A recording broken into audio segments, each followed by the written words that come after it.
Today I'm sharing another alternative card idea using the February 2026 paper pumpkin kit called Celebrate Spring.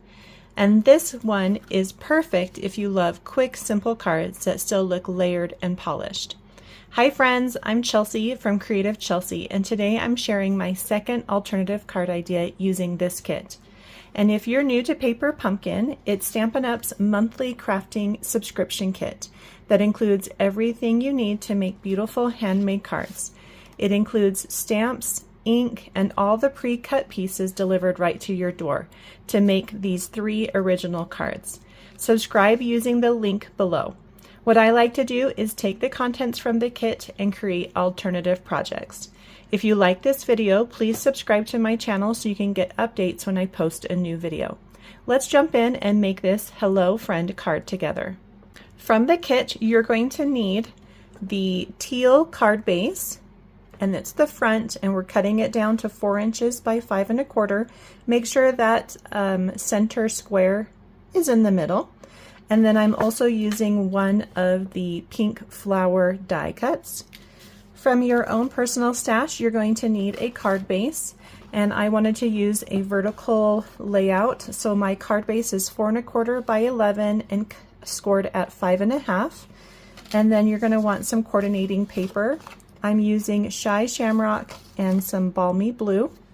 And just as a quick note, if you love making my paper pumpkin alternatives, make sure to check out my Paper Pumpkin Cut Club here on YouTube. Members get my exclusive cutting guide so you can have all your pieces cut and ready to go. Early access to videos and member-only videos so that you can get sneak peeks of my card. Let's start by cutting some of these pieces. I am going to use the Stylish Shape dies from Stampin' Up. I don't normally include extra supplies when making my alternatives, but these are just super cute and they make it really easy to cut out a center shape, which is what I want to do here on this card base. That one is too big. Let me grab this one. So this size is just about 2 inches square. And if you don't have a 2-inch square die cut, you can always use your paper trimmer to cut out a shape in the center. You could also use a circle, any shape. And then with these other dies from that same set, I am going to cut out some banners. And I'm going to cut that from Shy Shamrock. And then this one, and I'm going to cut that from Balmy Blue. So after cutting those out, I just want to give you the finished dimensions. For the Shy Shamrock, it's 1 by 3 1/2, and the Balmy Blue is a 1/2 inch by 2 3/4.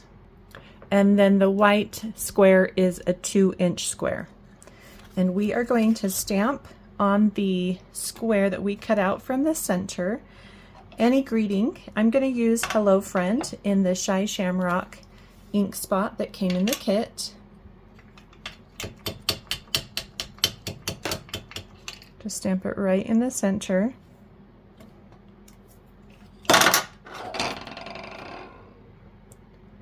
And then we can start adding these pieces to our card base. So I'm just going to fold along that score line and crease it with my bone folder. I'm going to add the back with some liquid glue.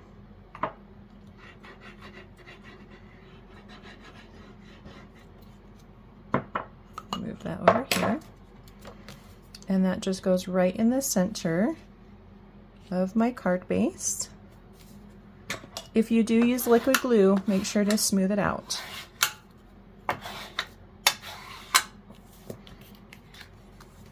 So once that's in place, you can add your strips.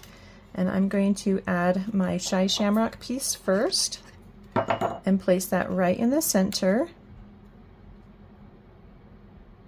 Try to make it straight. And then my Balmy Blue piece is a little too short, so I'm going to elongate it by cutting it in half and then adding it. And I want it to come beyond the Shy Shamrock just a little bit. And then repeat on the other side.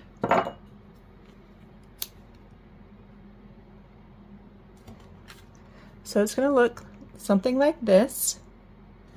And then I can add my greeting. And I've placed dimensionals on the back, and you just tuck that right back into the opening that you cut earlier. So cute. Then we're going to take some of our pink baker's twine that came in the kit, and I'm going to wrap it around my fingers, just 2 fingers. And that's going to give me a piece that's about 9 inches long. So you're going to want a second piece for this. And we're going to create some loops that we can tuck in that will look like a double bow. So go ahead and wrap it again around your fingers. You should have a little tail hanging out right about there. If you want to make one loop a little bigger, you can do that. And then right at that end of the shorter string, you are going to add a glue dot. And I want to use these larger glue dots, so it'll be a little easier. So just place the glue dot on that end, and then the rest of the loops. Okay, so the glue dot holds the loops together with one loose string. That string is going to go kind of in the center of the loops. And then we're going to grab my Take a Pick tool with that glue dot on the end. Just lift up and tuck that underneath just a little bit so that it creates a little half bow here. And then we'll repeat that for the bottom. So loop around 2 fingers, and where that shorter end is, place a glue dot, and then add the rest of the loops. And then press those down into that glue dot, lift it off of the paper, and then re-angle that string, and then take your Take a Pick tool, and you're just going to slide it underneath your greeting in the corner, just like that. The nice thing about creating these half bows and then tucking them underneath the greeting is you don't have all this wasted twine that's hiding behind the greeting, so you can get more from your roll of twine. Then you're going to take your little flower, and you can add it anywhere. I'm just going to put it down here in the corner. Put the dimensional down first, and then I'm going to add my flower to that dimensional. So cute. If you want to add some of the sequins, you can, but your card is all done. I love how quick and simple this alternative is. If you're interested in getting written instructions or seeing close-up images on how I created this card, you can visit my blog, creativechelsey.com. If you would like to subscribe to get your own paper pumpkin kit, please do so using the link in the description box below. Thanks so much for watching. Have a creative day. Bye.